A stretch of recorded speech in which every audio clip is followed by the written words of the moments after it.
Well, welcome. It's intermission. You've just heard this performance of the amazing Mozart Herschel 361, the Grand Partita, or as it's also known, the Serenade in B flat for 13 instruments, which is as wonderful a piece as we have in our repertoire, I think. As long as music is performed, this piece will be performed. It's quite an interesting work, as everyone knows. And I wanted to talk just about a couple of things. As you know, this performance that you just heard involved our faculty plus a guest, and then with our students doing a side by side with them. And so it was a great project, I think, for all of us to be involved with. First of all, I have to thank my colleagues because as soon as I raised this as a possibility back maybe a year ago, everyone was immediately all in on it. It's absolutely count us in. We want to do this. It was great, and so it was a really wonderful collaboration. And I will mention too that I over time have developed some specific ideas about how this piece works best. I think, and I have to give a couple of people some credit for those ideas because, like everything else, I've had no original thoughts ever of my own. They're all stolen, borrowed from others, and as a matter of fact, to the point where sometimes I forget to whom I should be giving the credit for these things. But in this case, I do know specifically two people: Daniel Leeson and also Sir David Whitwell. I'm pleased to say that David Whitwell is now a resident of Austin, has been for a number of years after he and his wife Giselle moved from California.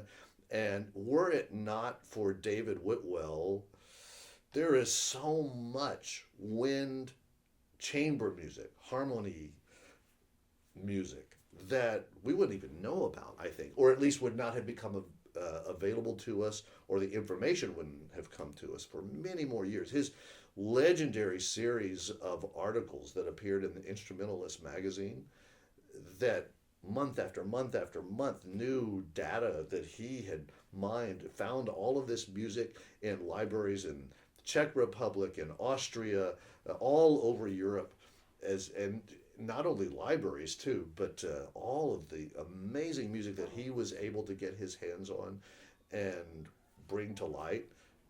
That is extraordinary in and of itself. But then his work with Daniel Leeson, principally on the Grand Partita, is the stuff that made this. It's even possible to perform it now because what it led to was the Barenreiter edition, which everyone knows now. When you're doing Mozart's music, that's just what you do: is you use the Barenreiter edition. And in the case of this piece, it was Daniel Leeson's very diligent, hard work to correct the over 1,000 mistakes, or at least discrepancies, shall we say, that were in the original Breitkopf and Herdel, Kalmus, etc. plates, which was the only published edition of this work for well over 100 years, until the Barenreiter edition became available, to correct all of those and finally let us see the piece that Mozart actually wrote. That's the extraordinary contribution of both Daniel Leeson and David Whitwell working together.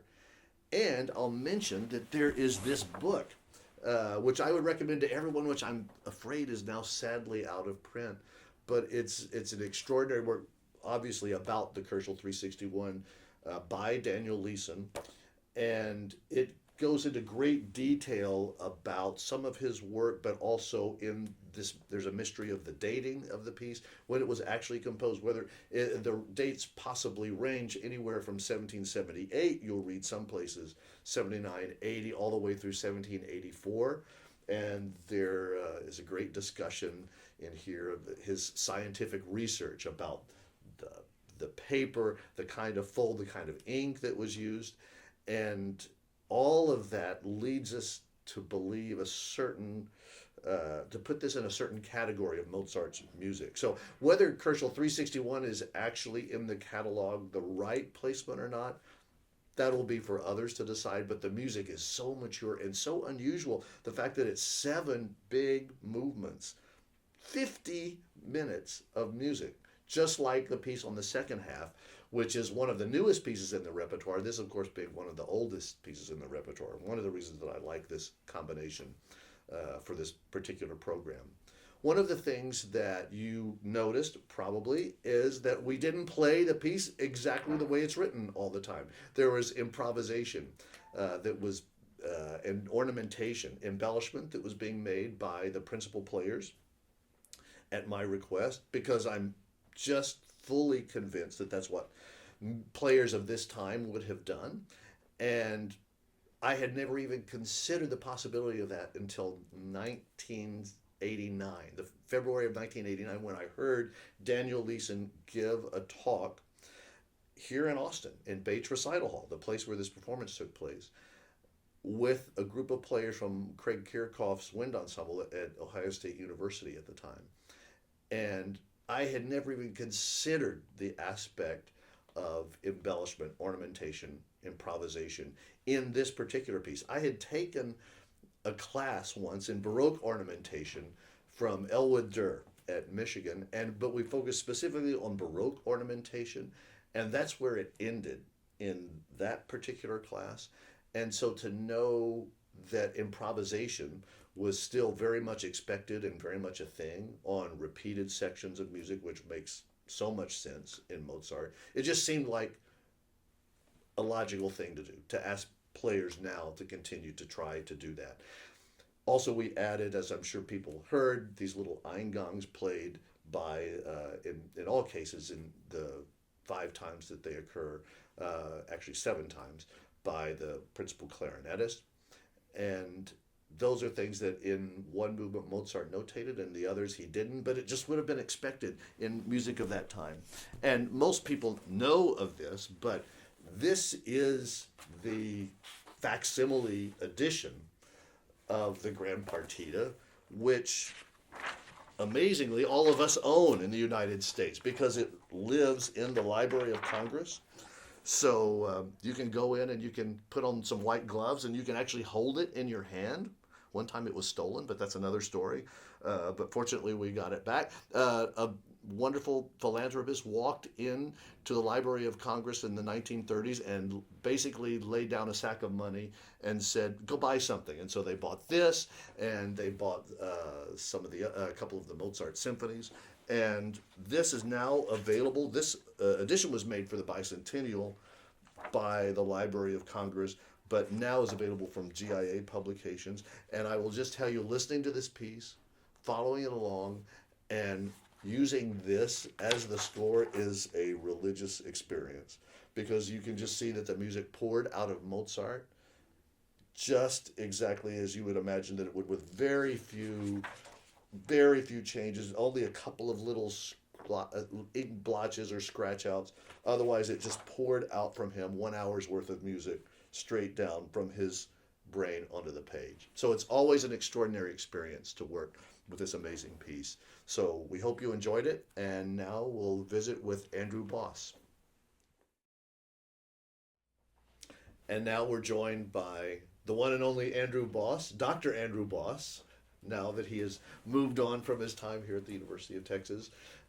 But as many people know, Andrew was a graduate student here, got his DMA in composition, but you hardly think of him as a student, at least during the time he was here, because he was such a wonderful teacher, theory classes and all, and just, was a great colleague during the whole time. So it's great to have you back on campus. So it's great to be back. It's like I never left. I know, welcome back.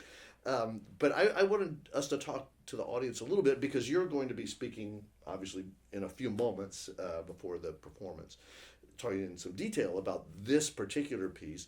But let's back up a little bit and just talk about maybe some of the other projects that we've been involved in, and some of, Sure. How you arrived so quickly to already Symphony Number 3.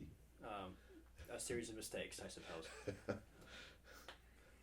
Well, it's great to be here, and I'm really just thrilled to hear this performance of this symphony. And going back to the Dallas premiere, there were so many great memories that I look forward to revisiting in just a few moments. And but going back, like you suggested, I suppose what we would go back to would be the first symphony, right, which was premiered by your ensemble, the University of Texas Wind Ensemble, back in November 2014, right, if I'm correct. And just as it was for the past few days, it's just been such a thrill to work with the ensemble on each of those rehearsals. And I remember actually going to the first rehearsal, and you were very cautious about that, saying, "You should probably not go." No, I'll go. I usually suggest that composers not come to the first rehearsal, especially if it's a reading rehearsal, because they tend to think everything that happens is their fault, you know. So, it is our fault in some way. but that process to Telestai was that was an amazing thing to me, because you approached me about writing the piece, which was this enormous gift of heart and talent, and the piece turned out beautifully, and now has been played a lot. It's been played. It's been getting some play, and I'm very pleased with that and very grateful. Right. Seems to be some support for it. Sure, of course. Also, in that piece is a prominent organ part. Not as prominent as in this piece right. that So, we're getting ready to hear. If you're, as the organist, he would probably say, well, you could have had it here and there. But yes, at the end, he's got a nice minute of dramatic organ music that Right. Sort of doubled with the ensemble at the finale there. Right. He has to wait about 20 minutes to get there, but Right. we get there. So. And it, in a way, sets the stage for then this piece that the audience will hear, because there's as I said, a much more prominent organ part. But then your second symphony, Yes. was for orchestra. Symphony orchestra was also premiered here with Gerhard Zimmermann. And a really nice, interesting story about that. Gerhard Zimmermann was at the premiere of the first symphony that you guys premiered, and he really enjoyed what he heard, and it was about a year process when we finally sat down and said, okay, let's write a work for orchestra. Originally, it was not supposed to be a symphony. I was giving him a timeline of a duration of 12, 15, 16 minutes, but like any good composer, I went way beyond my You got inspired. reach. Inspired by Stravinsky's quote of when he said some pieces finish too long after its ending. But it was also an equally awesome process, and I actually was a couple times I conducted the rehearsals because he had some things going out of town, and I figured, why not? It's every composer should conduct a little bit, so that process also was just awesome, just to rehearse with such a great group of players and musicians, and also it's nice every now and then just revisiting the string section, which is always nice to hear a little bit of that every now and then. No sound like that. There's no question about it. Now then, in the midst of all this, though, you continue to write other music, and you've written a lot of music. I would say, for your age, you're a prolific composer. You've written a lot of music, but the people in our audience will know "A la Machaut." Yes. And there, now several other pieces. So just talk about that a little bit. How did "A la Machaut" come to be? Because that was played here by Rob Carnahan in the Wind Symphony. Yeah. So "A la Machaut" came almost immediately after Tetelestai, Right. because at the time I was a little concerned.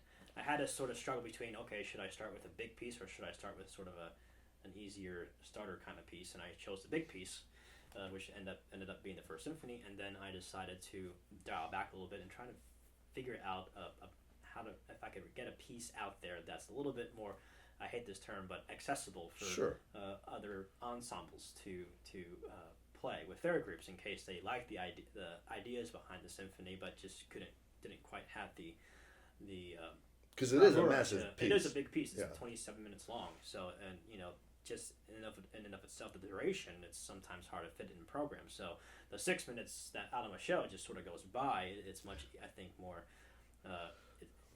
programmatically accessible for a lot of younger groups and even collegiate groups.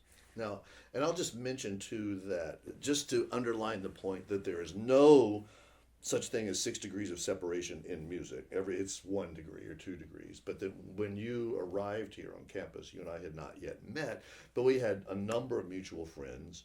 You grew up in Florida. You went to Stetson University. So then you went to Peabody, where both Joel Puckett and Kevin Putz are dear friends and colleagues, and then Joe Kreines, who is not watching this right now because I don't think he owns a computer, so people will have to tell him that we spoke positively of him, but was a dear friend of mine from Florida days, and he was a huge influence, and that was also some of the motivation for writing Alamo Show. Right. So back when I attended Florida Southern College, I met Florida Southern, Joe. right? Sorry. I met Joe through Joe Jossam, who was the director of bands at Florida Southern, and so that's sort of how we took off. And yes, he's been a huge influence on me. I remember going to his house to spend hours upon hours just listening to music. It was sort of like a musical boot camp. But I was exposed to all the great works that I wasn't originally exposed to, from Husa to Luzovsky, and going back all the way back to Nielsen and even pre-Renaissance works. He exposed a lot of music that I wasn't familiar with at the time, and Joe knows it all. Yeah, There's no he does. question He's a about walking dictionary. Right. So. So now let's talk. So here we are. We've arrived here, and as I mentioned, you're going to talk about the piece in specifics in a few minutes. But this is a big piece. There's no question about it. 50 minutes, 50. Well, I preferred your term yesterday as the term bagatelle. Yeah, right. This mere bagatelle, but it is really a wonderful, powerful, evocative piece. So what? Not to put you on the spot. Well, what would you say about it right now in a few seconds to preface what you're getting ready to tell the audience? Or is there anything you want to just? I speak suppose for I could summarize. In one sentence, I would like everybody in the audience tonight to, coming in as you were, to with a certain mindset, the way you came into this hall. I want you to be able to leave tonight in some way, shape, or form changed, in some way coming out of this concert different from how you walked in tonight. So that would, I suppose, in a very quick sentence, be what I would like for all of you. And I will say, in its one previous performance, that's exactly what happened. And I heard that as you did that evening after the concert countless times. So Andrew, it's great to have you back with us. I can't tell you how much we're looking forward to the performance. Oh, the feeling is mutual. I can't wait. So. Yeah. Thanks a lot for being here. Thank you.